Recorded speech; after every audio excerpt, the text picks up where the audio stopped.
On May 24th, 2023, the Storm Prediction Center issued a Level 3 enhanced risk of severe weather across eastern New Mexico and West Texas. Along the border, they issued a 5% tornado risk, and eventually multiple tornadoes would occur on this day, with a few being outside of the SPC risk area. The main storm of the day would form near Tucumcari, New Mexico. Along I-40, the storm started to take on an HP or high precipitation look, and this meant that it had large hail and it was going to be very difficult to see any tornadoes.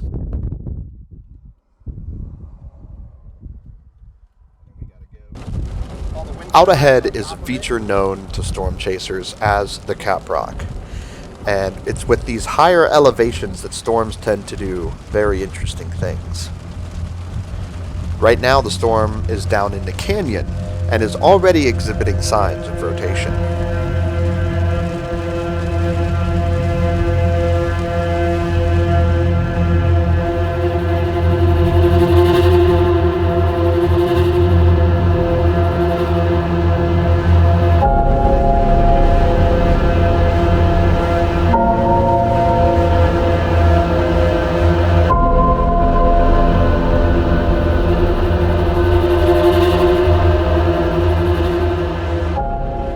Meanwhile, cells out at the head of the main supercell were forming and were on a collision course with our storm. Sometimes cell mergers are not a good thing, but in this case, I don't think it mattered.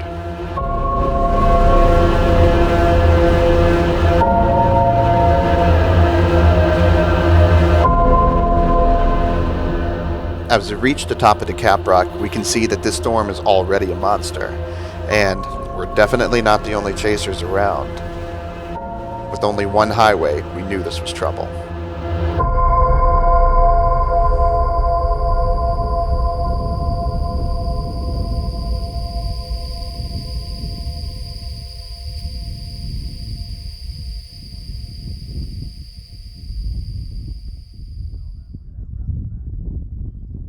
The storm quickly goes tornado warned, and storm chasers turned their attention to the rotating mesocyclone. Except we didn't know which one to look at. There are two areas of rotation right now. You've got that and you've got that.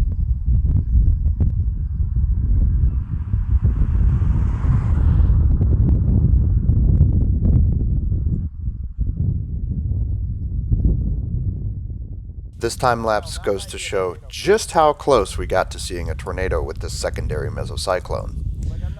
But eventually, the main one out ahead would take over, and this would become one massive supercell.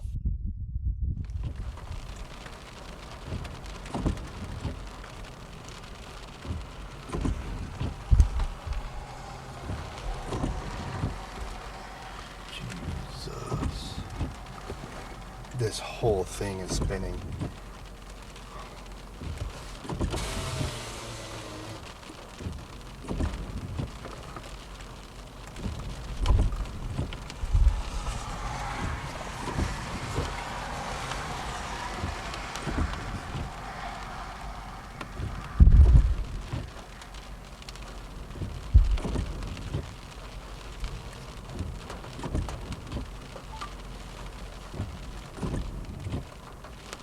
Damn, we're gonna go south. The storm is beginning to ramp up and produce a wedge tornado. Unfortunately, the RFD is about to cut off our escape route, which means we needed to go now and get out ahead of the horde of chasers.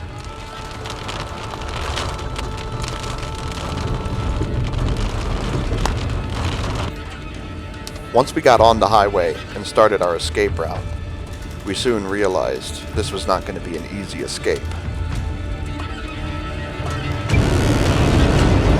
Massive RFD core. We're about to get hit by this. Oh shit.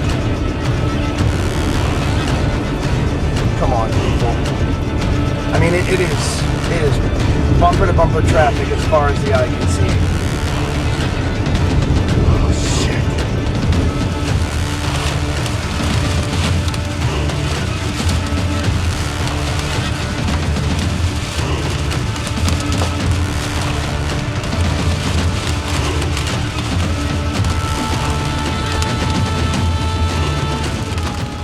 Lurking in the rain, about a mile behind us, was a large wedge tornado.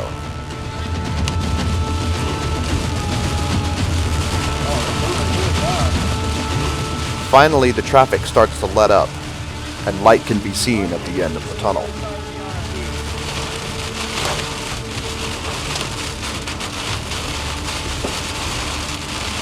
As we begin to clear the RFD, we begin to become very thankful that we didn't encounter any hail or severe winds or, most thankfully, a tornado.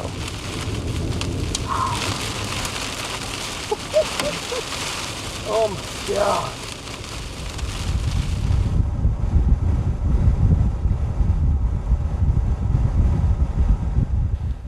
It takes us about half an hour to reposition out ahead of the storm.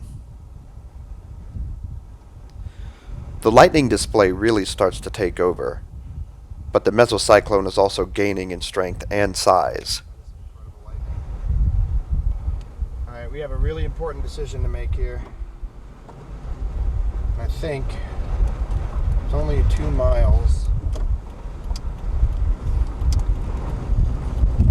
This is very risky. Nothing's falling apart. This risky move would end up costing me my windshield, a couple rain guards, and a couple protective panels on my mirror. But was it worth it to get the shots that we did? Yeah.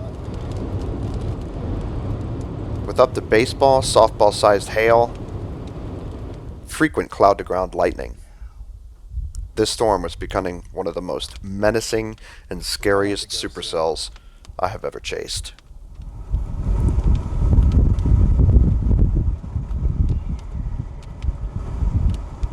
Oh my God.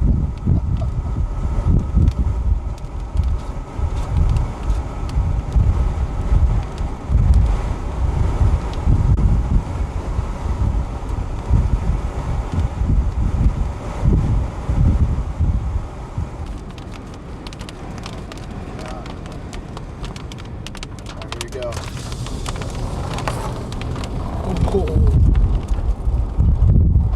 Holy shit. Wow. Off to the right is one of the most magnificent supercells I have ever seen since I've started chasing, and I knew that this was a special moment that I had to capture. Oh my God.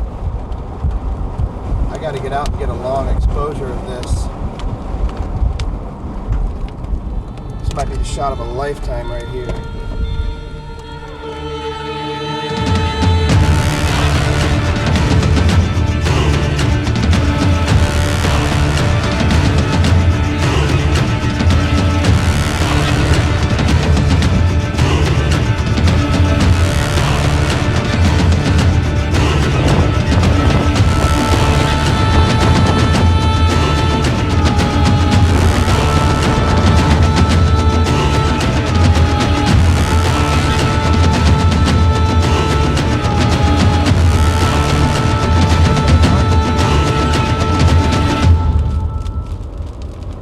As the Mothership supercell and its softball-sized hail loomed overhead, I knew it was time to reposition once again to try and get one more incredible long exposure shot.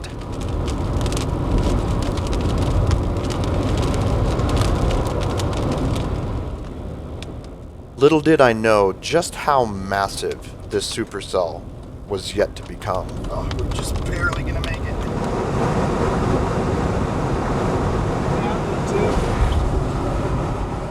As we turned the corner to get a view of our mesocyclone, we quickly realized we were witnessing history. Oh my God. Oh. Wow.